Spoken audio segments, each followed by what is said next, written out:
A very warm welcome to Must Know Topics. In this particular series, I'll be taking down various lecturate and GD topics which will be helpful in preparing for various competitive examinations, including Services Selection Board interviews. The topic that I'll be covering today will be women empowerment in India, and this will be the 34th lecturate of the series. I'll be covering this particular topic in 5 subdivisions, that is introduction part, history, current scenario, steps taken, and conclusion.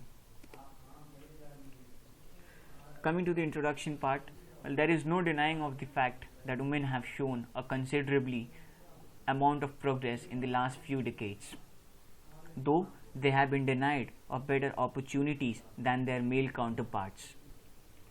It is ironical that the country which has recently acclaimed the status of first Asian country to accomplish its Mars mission in maiden attempt has also been ranked 129 out of 146 countries in the Gender Inequality Index 2019 report. Well, women empowerment is not only about talking, it is about providing them individual rights, socially empowering them, educationally empowering them, economically, occupationally, legally, and politically empowering them. When I talk about individual rights, a woman has sense, imagination, and thoughts. She should be able to express it freely. Social empowerment, well, important aspect is gender equality, and for this they should get better and equal opportunities. Talking about educational empowerment, well, there is a saying that if a male studies, he studies for himself, but when a girl gets educated, the past 7 generation gets educated.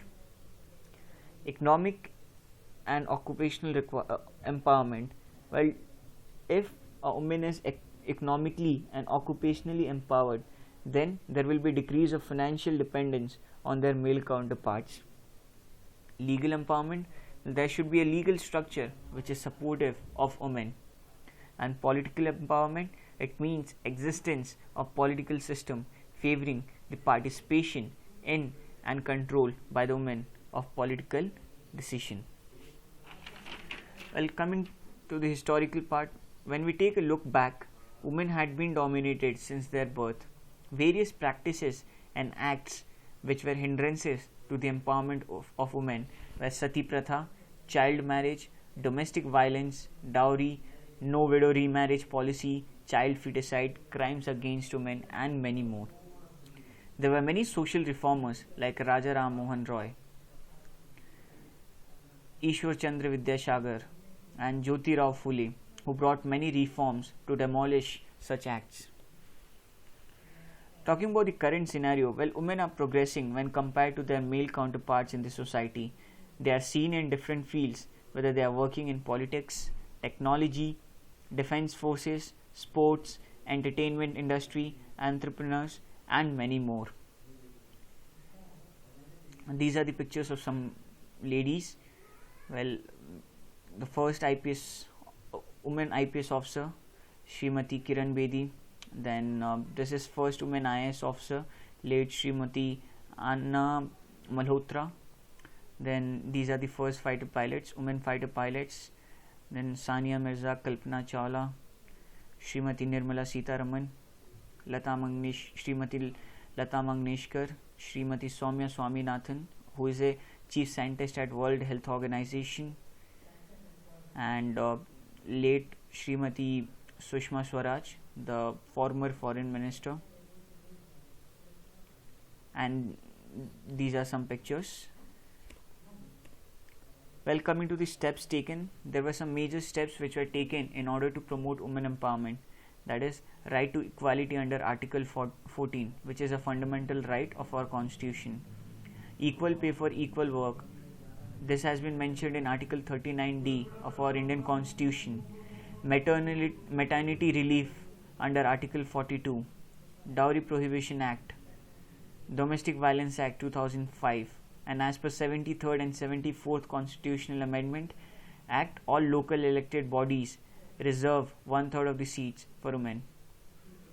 Women Reservation Bill, which proposes 33% seat in Lok Sabha and all state legislative assemblies for women. Initiatives like Swadhar of 1995, Swayam Siddha 2001, National Mission for Women Empowerment 2010, and Permanent Commission in the Indian Armed Forces. Recently, Indian Army, the Supreme Court has ordered to grant women Permanent Commission in the Indian Army as well. Well, coming to the conclusion, it is important to change the perspective of men in the society. And once Malala Yousafzai, the Nobel laureate, said, "We cannot all succeed in half if half of us are held back." Thus, it is very much important that women are empowered socially, educationally, economically, legally, and politically. Hence, I conclude this topic. In case you like this video, do hit the like button and subscribe the channel. Thank you.